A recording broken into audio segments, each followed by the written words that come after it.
Mythbusters. Am I missing an eyebrow? Danger at the gas pump. Are cell phones triggering deadly explosions? Can high altitudes cause big problems for silicone implants? If I were in there with the breast implants, I'd probably be dead about now. And computer drives. Have they reached dangerous warp speeds? Oh my God, it's a horror show. Who are the Mythbusters? Adam Savage. That's right, you got some kind of bogus minister thing. It's not a bogus ministry. I performed a dozen weddings already. And Jamie Hyneman. Farewell, cruel world. Between them, more than 30 years special effects experience. Still kind of sexy.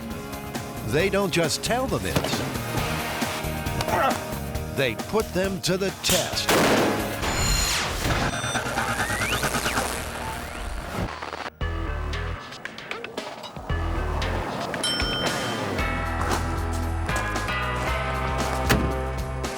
Hey, wake up, farm boy. What? Can you help me with directions to Antioch? I'm lost. So what are we doing at the Stoke Gas and Oil Memorabilia Town in Santa Rosa, California? Well, we're here to see whether you can accidentally blow up a gas station with a cell phone. And even if we fail, do we still get to blow something up? Oh, yeah. Excellent. So what exactly is this myth? Well, it's an email myth that says that the use of a cell phone near a gas station can cause an accidental explosion. And in fact, people have bought into this, and on some gas stations near the gas pumps, you can see a sign saying, please don't use your cell phone here. But also, it's a very good story, and a very good story is very powerful and promotes belief. Heather Joseph Witham, resident folklorist, has another dramatic cell phone explosion story. Well, the story goes that there's an executive speeding along on the freeway in Los Angeles, and all of a sudden he hears the ding, ding, ding, and looks down and he sees that his car is just about out of gas. So cursing and frustrated, he gets off the freeway. He drives up to a gas station, gets out, starts pumping the gas, takes out his cell phone, and calls the office. At which point, there's a tremendous fireball that engulfs the executive, and then the entire gas station explodes. There have been more than 150 gas station fires across the United States since the early 90s. Could cell phones be the culprit? The Stoke Gas and Oil Memorabilia Town is an ideal location for road testing the cell phone myth. What are you doing? It's kind of a lowrider. Fred Stoke used to collect tractor parts until oil cans proved to be more rewarding. Wow. Oh, that's amazing. This is the largest one-quart oil can collection in the world. There's over 10,000 different cans here. I'm going to do my house like this. Well, we're going to need a big blast chamber, something large enough to contain a large explosion and protect us, and also to control environmental conditions like humidity and temperature and that kind of thing. We're going to need gas and a way to get it in there in a vapor form, and we're going to put a cell phone in there and call it, see what happens. The chamber will be constructed from Lexan, a polycarbonate product favored by race car drivers and jet pilots. I find this very appealing. Polycarbonate is a plastic that is extremely tough. You can about fold it in half and it won't break. It'll stop a bullet, it'll stop all sorts of shrapnel, and I just love this stuff. I love it. Anticipating a big bang, the guys are constructing the chamber with a failure point, the center of the two halves of the box. So that if the blast is too big, instead of the Lexan failing or the aluminum welds failing, the box itself will just poof, separate into two halves. Like a clamp. Yeah. The blast we might deal with might be a lot larger than we think, and so building in a failure point for this so that it can fail safe seems like a good idea. Plus it'll look really cool. Oh yeah, it'll definitely look really cool. Considering Americans pump gas around 12 billion times a year, there are plenty of opportunities for disaster. Electrical sparks and gasoline vapors are a potent mix, and it seems there is much more to this story. You know, I think it's highly unlikely that a cell phone is going to do this. You know, it seems like a dumb idea to me. Well, actually, it turns out that there's another part to this myth. It seems that women are largely responsible for the gas station explosions, specifically because they get in and out of their cars while filling up. And so they'll build up a static charge on their body, and then when they touch either the gas tank lip or the filler nozzle, that will ignite the gas and cause an explosion. That seems more likely. I think so. Over 50% of the accidents occur when a person re-enters her car while refueling. Bob Renkus of the Petroleum Equipment Institute has studied the hard data. 10 years of statistics place women in the most danger. We've had 152 cases now that we've confirmed. 78% are women, 22% are men. The problem comes from getting back into the car while refueling. Electrostatic charges are generated on the seat and clothing due to movement. Getting out takes the charge with you. So if your first touch is near the open fuel tank, the resulting discharge spark could be deadly. So, silver car, not getting in, he's done. A Mythbusters stakeout showed very clearly that women were more likely to get back into the car while the gas was pumping. When you broke it down to percentages, women were actually 6 times more likely to get back in their cars than men were. To investigate this second theory, static electricity, they'll also need to build a device that generates body-to-clothing friction and hopefully create a big spark. So the Mythbusters are shopping for something shocking. So do you ever have customers come in and say, could you sell me something different? This one causes too much static shock when I wear it? No, but they've said this causes too much shock. All right. Yeah, we have to define our terms here, I guess. Right. Yeah. Should we get two? 2 of each? Why do we need 2? Well, 1 for each of us to wear. Well, if we're going to get 2 of them, we might as well get... Yeah, why don't we get one of those and one of the regular ones? Sure. Yeah. The experiment is now focused on creating and storing a strong spark. No one will be allowed inside the blast chamber, so the spark has to be discharged remotely. So this is called a Leyden jar, and it's actually just Tupperware with foil on the inside and foil on the outside. And it's an early capacitor, which is basically an energy storage device. Around 1750, in the Dutch city of Leiden, scientists discovered that 2 conductors separated by an insulator could store an electrical charge. Benjamin Franklin used it to shock his party guests, who stood in a circle while the current surged through them. Not a stunt for people with weak hearts. So the electrons are leaping off the PVC and being stored in the Leyden jar. Ooh, all right, good. Oh.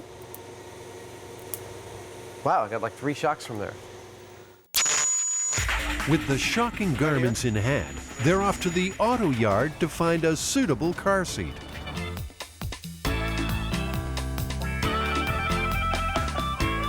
You think we could build some panty friction in the bed here? Well, that's what it's for, isn't it? Well, we won't be the first. Oh, ugh. These panties had no idea what they were in for. This is like where panties go when they've been very, very bad.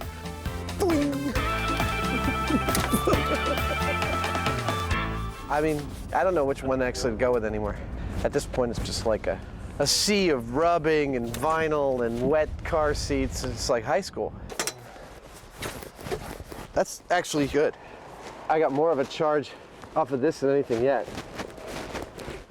They have the seat of choice, but will it provide the necessary charge? I don't see any sparks. Watch this. Ooh. Back at Fred Stokes Gas Museum, the fire department has arrived to supervise the experiment. So, is it cell phones or static sparks that cause gas station fires? Well, let me see. We've got a crash test dummy with his legs removed. We've got a panty-static generator with leopard fur and panties wrapped around it. It's not exactly hard science. Nonetheless, the firemen want a much smaller bang. Too much gasoline vapor inside the chamber, and it becomes a very large bomb. What's the potential? What could go wrong? Break all the windows around here. you know, that'd probably be the worst case. I don't want to see that happen. Jamie wants a big boom. Down, boy. Down, boy. He's being a little conservative, which is his job, and I appreciate that. We will still try to get the biggest explosion we can. Time for the fire protection suit. Delivering the gasoline to the chamber is Jamie's responsibility. He will use an aerosol device to spray high concentrations of flammable fuel vapor directly inside the blast chamber. So I rigged up the cell phone in there. Okay. When I call it, it says detonate. Very cute. Okay, we're gonna start the fuel. You guys ready? For gas to explode, you need the right mix of fuel and air. As the concentration edges towards the flammable level, their gas meter emits a warning. Okay. Go behind the thing. The chamber is primed and ready for the cell phone blast test. Calling now. Hello, explosion. Hello? Hello?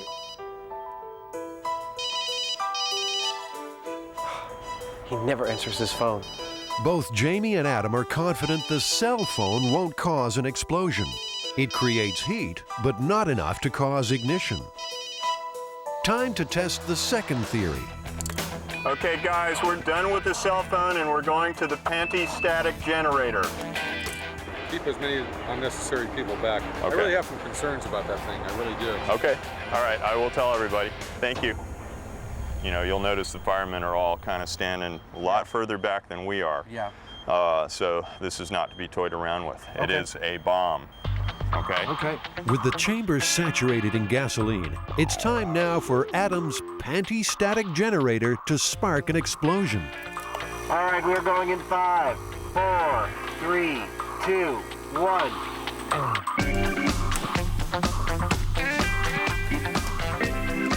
We should have had a spark right about then. Come on, baby. Okay, I've gone through what should have been like at least 3 sparks so far. Okay. Even with sparks and the heavy fuel load, the gas will only blow if conditions are absolutely optimal. So far, nothing is happening. How hard can it be to blow up a room full of gasoline? My guess is just wrong mixture. Just that simple. Wrong mixture. That's it. We're packing up and we're gonna go home. With our tail between our legs. So it's back to the drawing board to see if cell phones or static sparks can cause gas pump fires. Ignition is still proving to be difficult, but the personal flashpoint is rising. Oh, wait, hold on, Adam, before you break up all afternoon's work. Give me just a sec. I thought all 4 sides were taped. You're a nice guy and all, but sometimes you're a bull in a china shop. I'm not gonna respond to that. Working with a smaller blast box should help them figure out the right fuel-air mix to achieve ignition. You know, all of that spray presents a lot of surface area, and I think it's probably sinking down and collecting right at the ground. My guess is that one of our mistakes with the big chamber was that we had the ignition source too far above the ground. So let's just see whether this works. To get a bigger spark, Jamie connects a device called a Jacob's ladder. You'll be familiar with its climbing arc from those old science fiction movies. But this is no toy. It's high voltage and potentially lethal. Now be careful in this metal. You know, we've got some pretty heavy-duty currents here, so. All right, shall we lose the spark and get some gasoline going and blow some stuff up in miniature?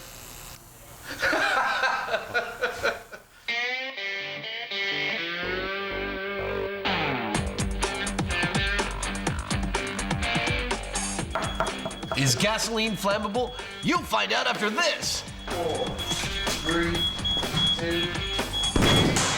Hey, we made something blow up. We made something blow up.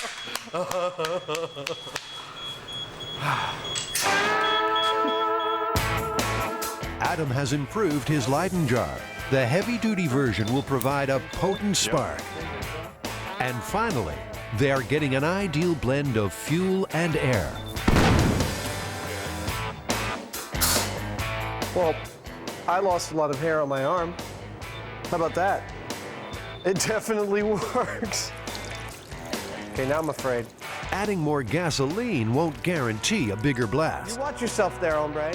The critical mix needs more air. That's probably it. That's probably all that it takes. You think there's anything left of a fume in there? Go, go, go. Okay, here I go. Let's talk more sparks. Stop your grinning and grab your linen. Here we go. Oh! The Hyneman was right. We now know exactly what kind of concentration of fuel that we have to have for ignition. We know that we can create a spark from static electricity off of fabric, and we know that it is something that we have to be very careful with.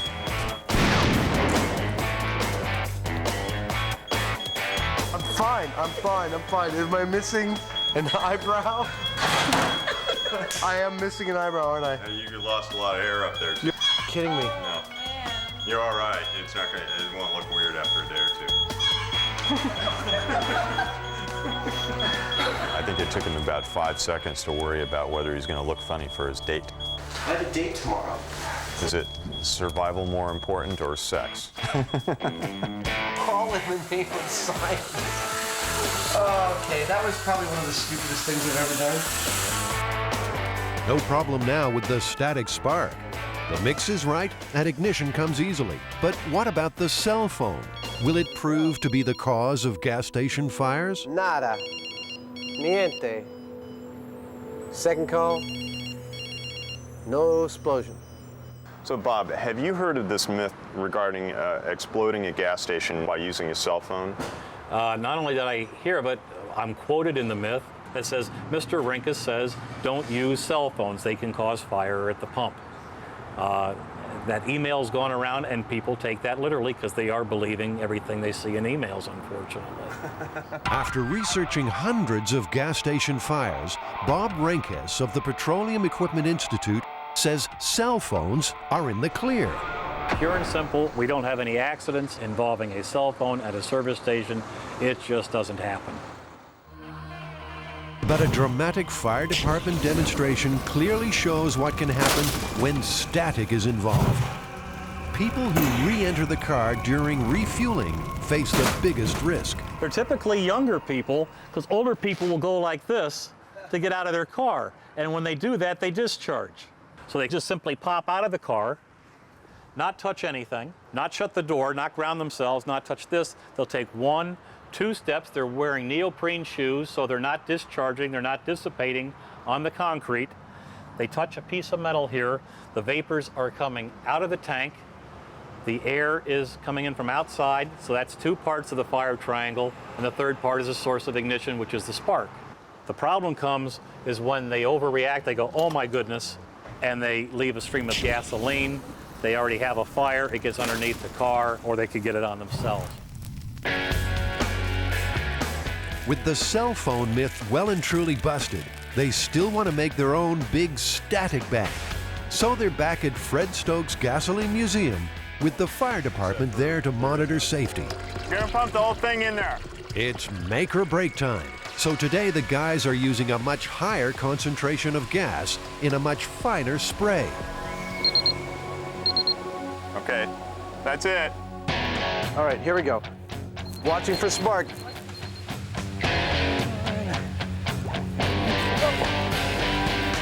Despite a heavy saturation of gasoline vapors, still no blast. This is a pain in the butt. You know, we got the darn thing so it's foggy with gas fumes in there, and no boom. What are you gonna do? Leyden jar, I am finished with you. Desperate to get their big bang, the boys decide to use extra juice. Good spark. That good? Yeah. We're using a spark that's actually a smaller spark in terms of the kilovolts, but it's longer. We're using neon transformer to generate it, but it lasts as long as we want. So I feel totally confident we're gonna get the concussive boom that we want right now. Okay, Adam, let's get ready. Come on, okay, here we go. Stand by. I feel like something's gonna happen this time. In 3, 2, 1.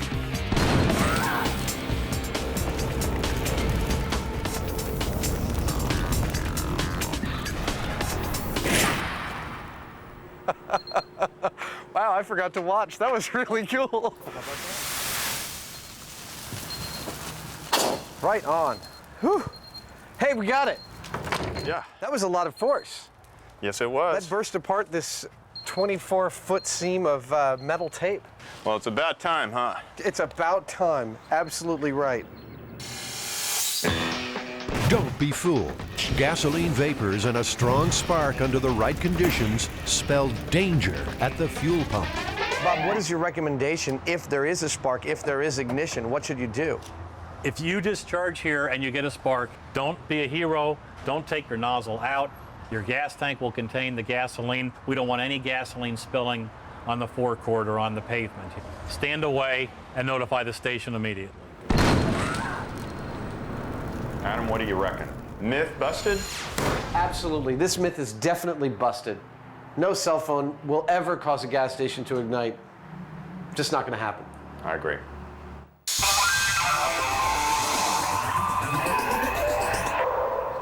Jamie. Yo. I got breasts. Check this out.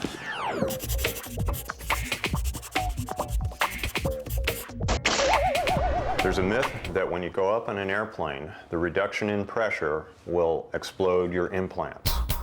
The basic story is that there's a woman with silicone implants on an airplane, and there's a depressurized cabin because it's a local flight, perhaps from LA to San Francisco. And as the plane goes higher, the implants get bigger and bigger and bigger and bigger until finally they explode as she's walking down the aisle to the lavatory to see what's going on with her implants. There we go. Oh, sample not for implant. One size fits all. There's not like a bigger or smaller one. So we've got the implants, right? What else are we going to need for this, Jamie? We've got to have a chamber that will handle both pressure and, vacuum. So positive and negative pressure. Yeah, and we've got to have a vacuum pump or pressure pump, and to make it look good, put the implants in a body of some sort, maybe The ballistics gelatin would be perfect for that. We could make up a torso out of ballistics gelatin and put the implants in. It'd be very close to skin, so we could probably see, if there was any real movement. And the gel is clear, so we can see what's going on. Yeah. Okay, that's weird. You know what? Since I've never owned a pair, I don't know what they're supposed to feel like, but these feel pretty good. It just makes me feel more like a woman. Right, it's giving me the creeps. Come on, take those off.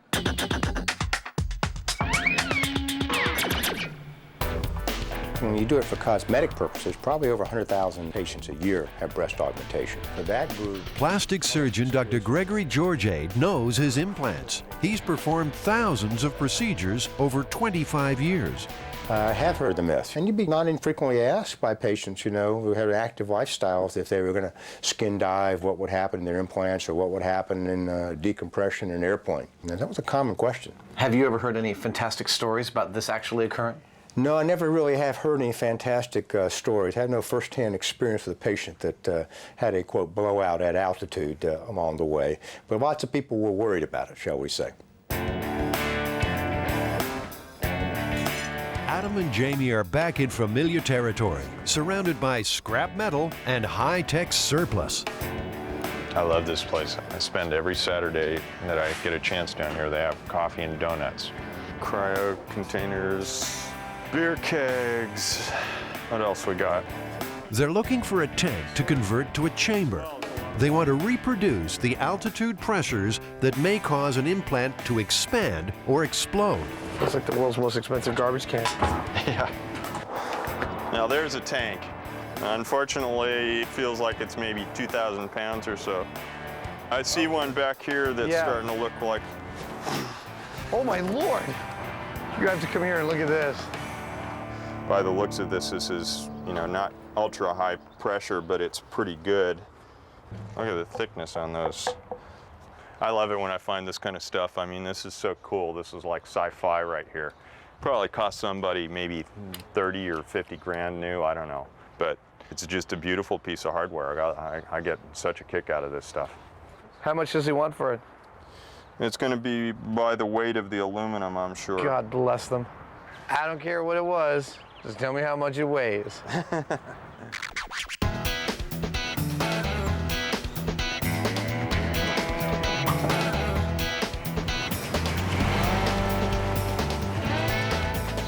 So I'm going to try and implant these in a fake woman. The first step towards exploding the implant myth is to modify a store dummy. A heat vacuum appliance is used to make a plastic mold of the torso that will hold the implants. Always looking to match reality, Adam will suspend the implants in the ballistics gel.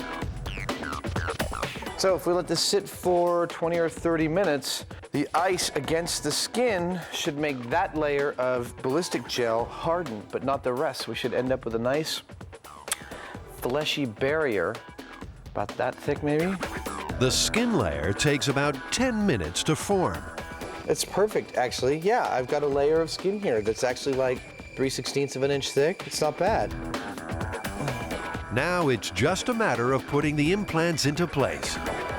The silicone is actually a little bit lighter in density than the water, but I pushed them down in and hopefully suction will keep them at the bottom. They're looking pretty good right now. I'm gonna wash my hands and check in 20 minutes. The important job is to make the chamber as airtight as possible. Some portholes are welded shut, while others are replaced. And finally, an air pressure gauge is fitted. Adam's gelatin torso has set. The implants are holding. Go. Look at that. It's a thing of beauty. Oh my God, I've done it! All right. As a parallel experiment, Jamie places an implant in a jug of water. Any changes should be easy to see. If we find that the implant is actually expanding, the water level will raise, and we can measure that. Adam calibrates an easy-to-read altitude guide for the gauge. The chamber is sealed. So are we ready to go? For the first test, the implants are subjected to typical in-flight cabin pressure, which for passenger comfort is equivalent to around 8,000 feet above sea level. Okay. There. What I see is the bubbles that were on the surface of the implant have gotten larger, and it's maybe raised the water level a minuscule amount as a result of that. Right. But I don't see any expansion of the breast itself. All right, shall we take it up to, let's say, 30,000 feet? The big test comes as the chamber matches an altitude of around 30,000 feet, an impossible height for humans unless flying in a pressurized cabin. I mean, it doesn't look like much, but if I were in there with the breast implants, I'd probably be dead about now. Your lungs would fill with fluid, your head would, compress. It's just a whole bunch of conditions. None of them are pretty. You'd probably pass away in about 10 minutes at that height. Despite the negative pressure of high flying, the implants appear unchanged. We've seen the implants at about 8,000 feet. Then we bumped it up to around 35,000 feet or so. And in both cases, we've seen expansion of little air bubbles around the things to some degree, but the implants themselves have shown no significant increase in volume. Adam had a theory that injecting the implants with air might force a failure. I added some air to each of the implants. To the right one, I added 3 cc's of air. To the left one, I added 10 cc's of air. There we go. Yeah, we're at about 35,000 feet now. I'm not really noticing any significant change in the air pockets. We definitely know that air can expand really well. We got a balloon in there, and the balloon's been blowing up to twice its volume, but the air inside the implants is not. I didn't really notice any difference at all. Me neither. Yeah, I mean, effectively nothing. Nothing much happening at altitude, so Jamie hooks up a small chamber to emulate the high pressures of deep sea diving. He didn't figure on explosive results. We had a seal blow. Are you guys all right? It sounded like you shot an elephant. Yeah, it kind of hurt my ears too. No one hurt, but Jamie had a close call. Rapid changes in pressure can cause serious hearing damage. No changes to the implant at high pressure, so it's back to the large chamber for another low pressure altitude test. Within a few minutes, it's taken the equivalent of a rapid trip from the ocean's floor to the summit of Everest. Shall we go up to 30,000 feet?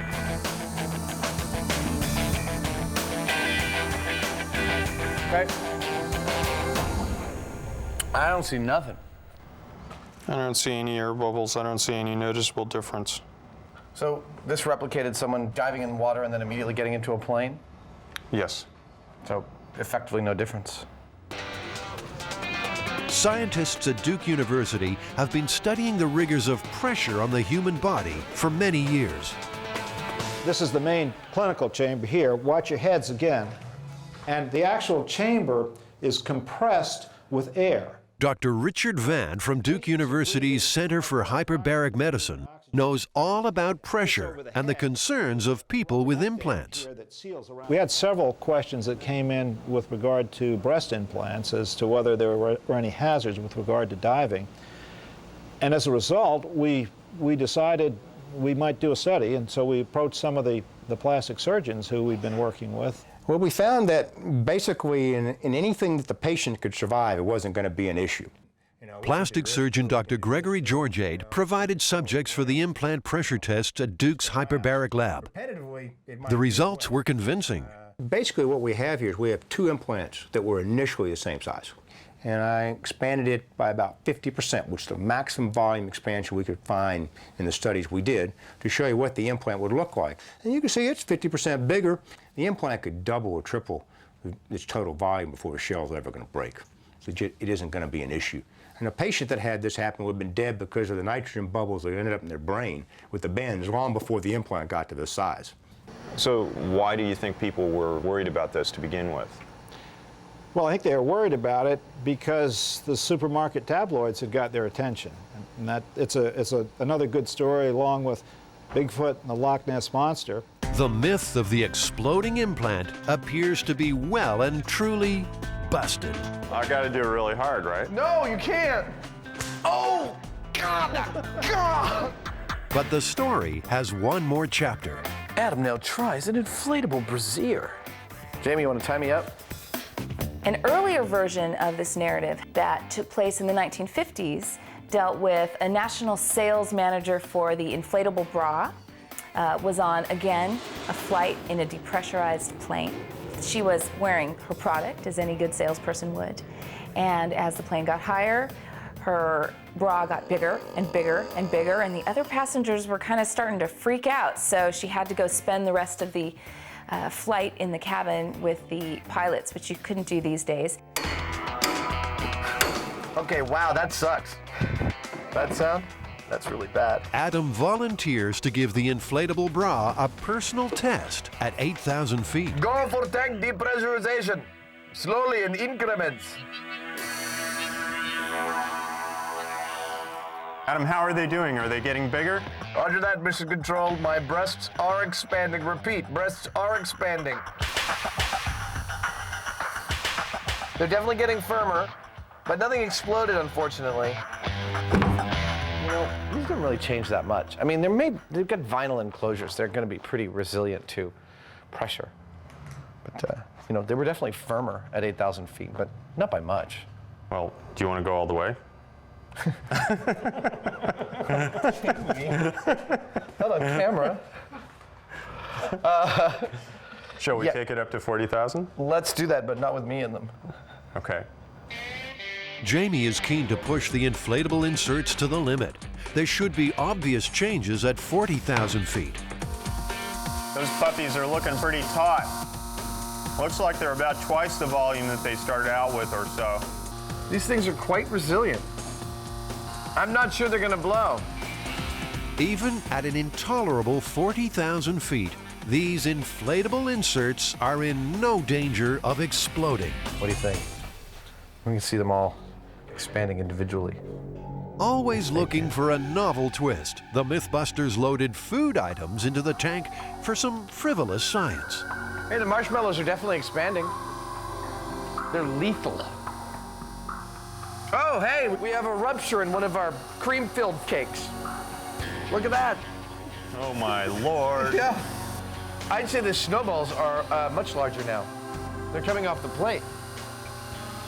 I think this just goes to show that if you're a paratrooper and you got one of these cream-filled confections in your pocket of your uniform, you better be careful.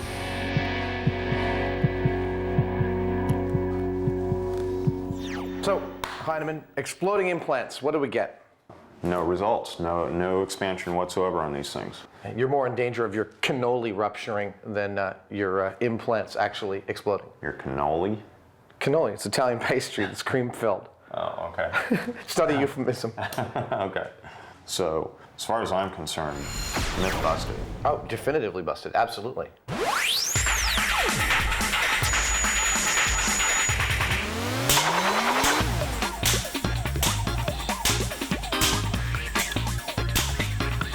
Oh, must test CD-ROM.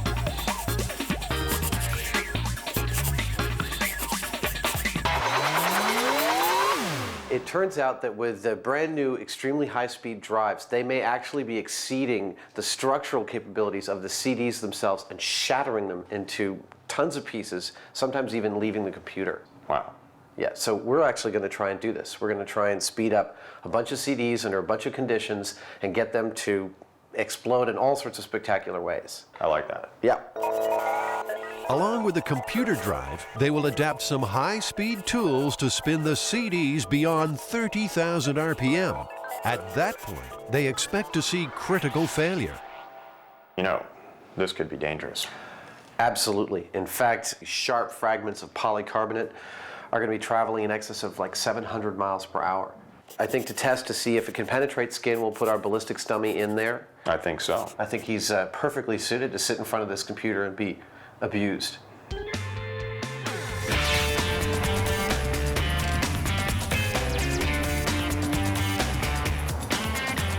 We are driving through Silicon Valley on our way to one of the largest computer recyclers in the Bay Area, and if anyone's going to have a high-speed, like 52-speed CD-ROM drive for us to test, it's going to be them.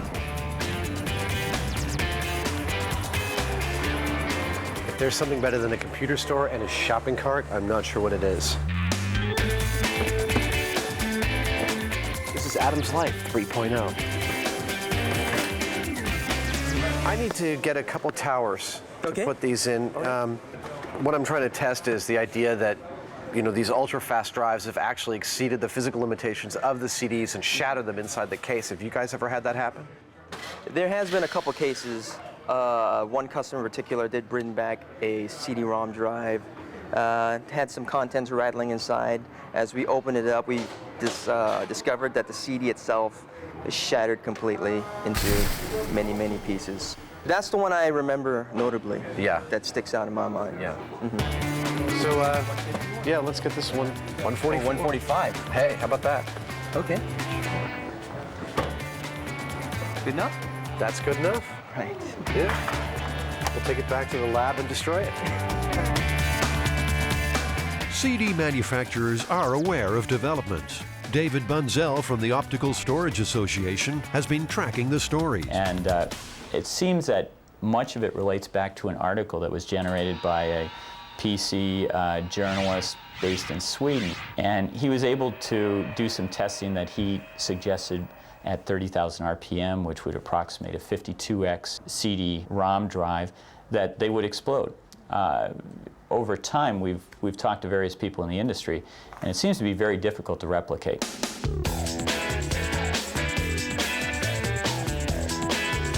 To replicate the CD shattering experience, Adam exposed some computer disks to the kind of treatment imposed on them by users.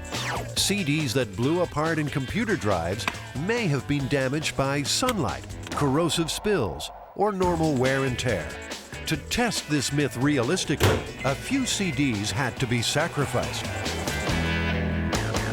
Cracked, exposed to sunlight, 24 hours. Rubbing alcohol, microwave, off-center label, expensive name brand control CD. See how it does.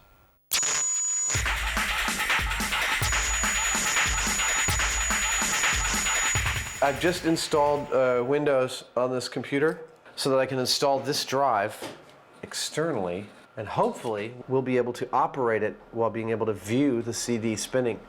And the high-speed camera ought to catch the point of failure if there is one. If there isn't, we're going to make one. Speed is the key for busting this myth. Computer drives rated at 52 times will be spinning CDs at around 30,000 revolutions per minute. Some disks may disintegrate at this point. Others may require much higher stresses to induce failure. What do you think about that? Jamie's quest for more speed involves adapting electrical hand tools and fitting CDs where they weren't meant to go. Oh no. Is that sweet or what? No, it's pretty special. Worth a trip to the store? How fast is it? This is rated for 10,000 RPM. So I'm going to run the 30,000 RPM router into this and out the other side. Are you sure that this is a balanced enough mechanism to handle 6 times its current load? It says it's heavy duty. Adam is cooking up a ballistics dummy to be placed in the shatter zone for a dramatic demonstration of possible injury. It's made from gelatin, a substance which, when set, closely matches human skin and flesh.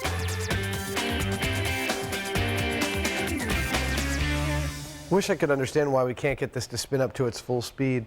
We've done everything we can to get it to max out, and it may just be that the computer's not fast enough to read it as fast as 56 speed.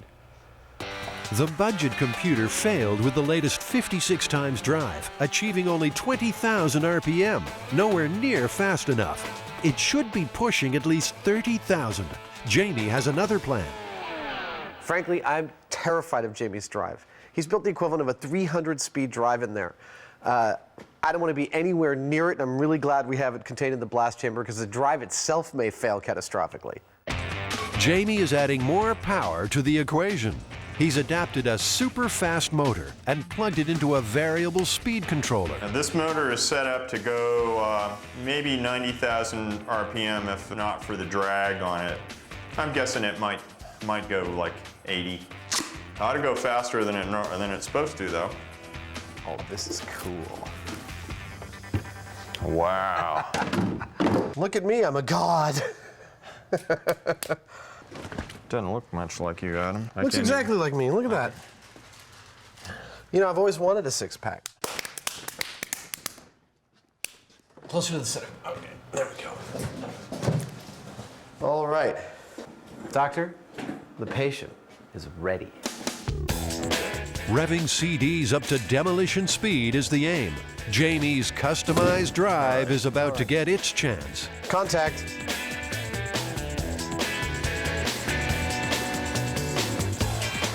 Whoa. Oh my God. Faster, faster! That's all of it? Yeah. It's only reading 20,000. That might be as fast as it can spin something like a CD. The friction with the air makes it have to draw more amps in order to do it.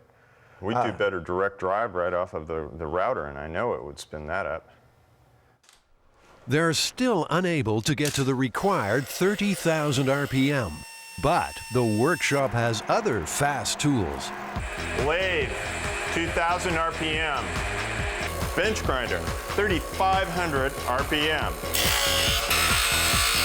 Dental drill, 60,000 RPM. Air turbine.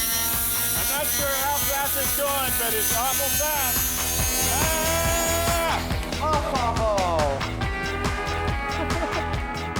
I mean, there it is. None of those tools were suitable, so they purchased a tougher, faster router to direct drive some of the damaged CDs. Really need to see some explosions now. We've got the microwave CD. Okay. That one's been severely stressed. Adam is convinced the CD he fried in the microwave will not withstand the forces. All the way, baby. All the way. Come on! Yes! Could this be it? Everything else is coming off. Oh! Yes! It just goes to show that you shouldn't microwave a CD and then put it in your drive. But what happened to the ballistics dummy? Oh my God, that's a horror show. Look at this. It's embedded like 2 inches into his flesh. That's bad. To imitate a computer drive, Adam and Jamie set up a high-speed run with a CD mounted in its plastic tray. Ready? Here we go.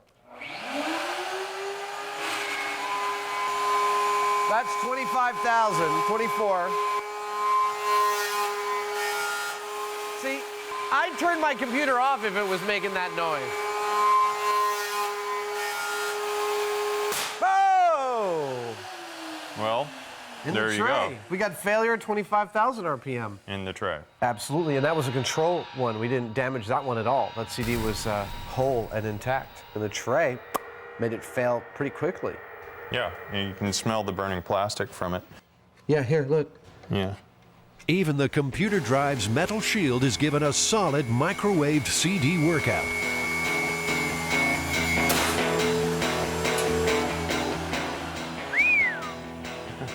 That's spectacular. Look at the damage it did to this case. I mean, it spread the sides out. Yeah, little dent marks. Yeah, it dented the steel. It's like hitting it with a hammer.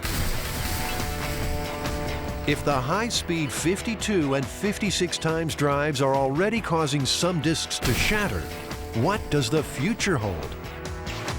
So, David, are we going to see 100x drives, 200? Where's it going to stop?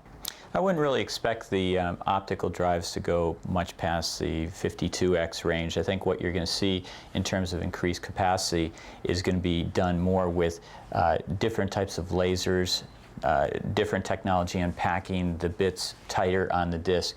And their speed is not as critical of an issue, so you will probably not even need the 52x to be able to accomplish this. You ready to ramp it up to double speed? I'm ready. All right, Let's go, Spin Man. So far, most undamaged control CDs have withstood standard spin forces, only one disintegrated. Slow-motion pictures show them warping, but not shattering. But Jamie and Adam want mass destruction. They switch from 110 volts to a potent 220. It's party time. You ready, Baldy? Wait. Okay, Ready? And unplug it right after you're done. Yeah. 3, 2, 1.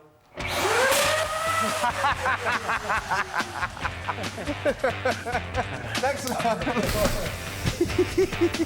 It's like lighting a match under the thing.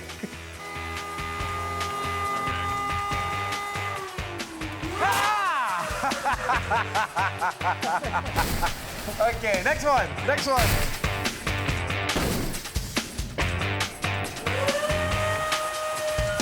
Oh, couldn't take it. Plug it. I think it actually blew the router, though. We're done, I guess. I think we've done a good day's work here. Any day we create that much shrapnel is a good day. That's astounding. I mean, it's like almost like Christmas. So listen, even if one blew up in your computer, would you be at risk? No. Why not? Well, maybe if you open the thing up and put your eye right in there, but See, that's just the sort of thing I might do. Well, there are easier ways to poke your eye out, I suppose. Now, are you worried about CDs exploding in your computers? No.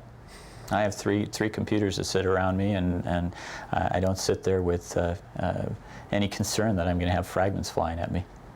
Given the millions and millions of CDs that are out there being burned all the time, and the maybe dozen cases that we've heard of this happening, it's pretty much almost a non-event.